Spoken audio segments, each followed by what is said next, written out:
4장 역할 연기. 에고의 여러 가지 얼굴들.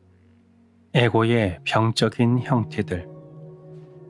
병적이라는 단어를 기능장애와 고통을 아우르는 넓은 의미로 사용한다면 지금까지 봐온 것처럼 에고는 본성이 근본적으로 병적이다. 많은 정신질환들은 정상적인 사람에게서 작용하는 에고의 특성과 똑같은 것들로 구성되어 있다. 다만 정신질환의 경우에는 환자 자신을 제외하고는 그 기능장애가 모두의 눈에 분명할 정도로 뚜렷해졌을 뿐이다. 예를 들어 많은 정상적인 사람들도 자신을 더 중요한 인물로, 더 특별한 존재로 보이게 하기 위해, 그리고 다른 사람들의 마음속에 있는 자신의 이미지를 강화하기 위해 때때로 특정한 종류의 거짓말을 한다. 누구를 안다거나 어떤 업적과 능력과 소유물이 있다거나 그 밖에 에고가 동일화를 위해 사용하는 것이면 무엇이든 그런 거짓말의 대상이 된다. 반면에 자신이 불충분하다고 느끼고 더 많이 갖고 더 많은 것이 되려는 욕구에 조종을 받아 습관적이고 강박적으로 거짓말을 하는 사람들도 있다. 그들이 자신에 대해 하는 이야기 대부분은 완전한 환상이며 자신을 더 크고 더 특별하다고 느끼기 위해 에고가 설계한 허구의 구조물이다. 때로는 과장되게 부풀린 자기 이미지로 다른 사람들을 속일 수도 있지만 대개는 오래가지 못한다. 대부분의 사람에게는 완전한 허구임이 금세 들통나 버린다. 피해망상적인 정신분열증, 줄여서 망상증이라 부르는 병은 기본적으로 에고가 극대화된 형태이다. 그것은 마음 밑바닥에 사라지지 않는 두려움에 그럴듯한 이유를 대기 위해 마음이 만들어내는 허구의 이야기들로 구성되어 있다. 그 이야기의 주된 요소는 어떤 종류의 사람들이, 때로는 다수이거나 거의 모든 사람들이 자신에 대해 음모를 꾸미고 있거나 혹은 자신을 지배하거나 또는 죽이려고 한다는 것이다.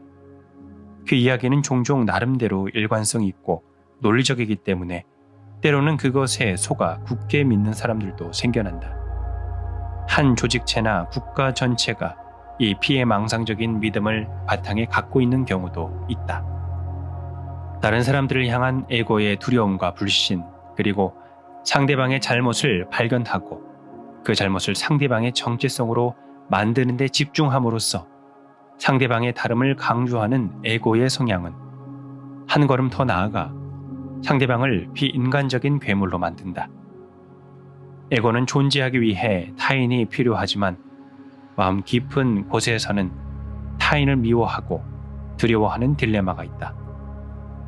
장폴 사르트르의 타인은 지옥이다 라는 말은 에고의 절규이다. 그 지옥을 가장 강렬하게 경험하는 것은 피해망상증으로 고통받는 사람들이지만 에고의 패턴이 작용하고 있는 사람은 모두 정도의 차이는 있어도 똑같은 것을 느낄 것이다. 당신 안의 에고가 강하면 강할수록 삶에서 맞닥뜨리는 문제들이 누군가 다른 사람의 탓이라고 생각할 가능성이 높다. 또한 다른 사람들의 삶도 힘들게 만들 가능성은 더욱 높다. 물론 당신은 그것을 볼 수 없을 것이다. 언제나 다른 사람들이 당신에게 그렇게 하는 것처럼 보인다. 우리가 피해망상증이라고 부르는 이 정신질환은 또 다른 증상을 드러낸다. 물론 이 증상은 모든 에고가 가진 특징이며 피해망상증에서는 그것이 더 극단적인 형태를 취할 뿐이다. 자신이 박해받고 있고 감시받고 있으며 위협당하고 있다고 생각하면 생각할수록 환자는 자신이 우주의 중심이고 모든 것이 자기 둘레를 돌고 있다는 믿음이 더 강해진다. 그리고 이 정도로 많은 사람의 관심에 초점이 되는 자신은 더 특별하고 중요한 인물이라고 여긴다. 이 정도로 많은 사람에게 박해받는 희생자라는 믿음으로 자신이 매우 특별한 존재가 되는 것이다. 이 망상의 기본을 이루는 이야기 속에서 그는 종종 자신에게 피해자인 동시에 악의 군대를 물리칠 수 있는 세계 구원 능력을 가진 영웅의 역할을 배정한다. 부족, 국가, 종교, 조직의 집단 에고도 강한 피해망상적 요소를 가지고 있는 경우가 자주 있다. 우리에게 대항하는 사악한 그들이라는 믿음이다. 이 피해망상이 인류에게 큰 고통을 가져다 주었다.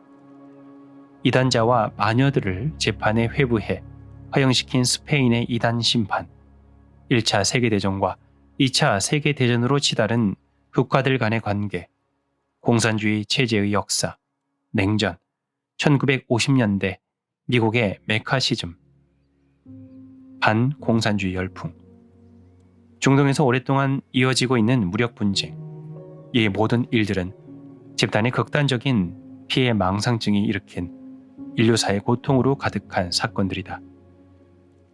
개인과 집단과 국가가 무의식 상태에 있으면 있을수록 에고의 병적 증상이 물리적 폭력이라는 형태를 취할 가능성이 높다.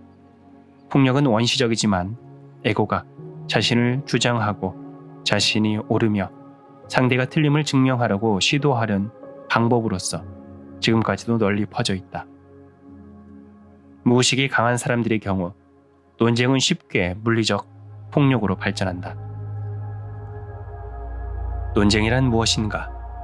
2명 이상의 사람이 의견을 표현하고 그 의견이 다른 것이다. 각자 자신의 의견을 만들어낸 생각들과도 너무도 동일화되어 있기 때문에 그 생각들은 자아의식이 부여된 정신적 입장으로 굳어진다. 바꿔 말하면 정체성과 생각이 하나로 녹아있다. 일단 이 일이 일어나면 자신의 의견이나 생각을 방어하려고 할 때 늘 자기 자신을 방어하는 것처럼 느끼고 그렇게 행동한다. 무의식적으로 나는 나 자신의 생존을 위해 싸우고 있다고 느끼고 그렇게 행동하며 따라서 나의 감정들도 그 무의식적인 믿음을 반영한다. 그렇게 되면 사나워질 수밖에 없다. 기분 나빠하고 화내고 방어적이고 공격적이 된다. 어떤 희생을 치르더라도 이기지 않으면 자신이 소멸한다고 느낀다. 그것은 환상이다. 생각과 정신적 입장이 자신이 누구인가와는 아무런 관계도 없음을 에고는 알지 못한다. 에고는 관찰되지 않은 생각이기 때문이다. 선에서는 진리를 추구하지 말라. 다만 자신의 의견을 소중히 여기는 마음을 멈추라. 라고 말한다. 무슨 의미인가? 마음과의 동일화를 내려놓으라는 뜻이다. 그렇게 하면 마음 너머에 나는 누구인가가 저절로 모습을 나타낸다.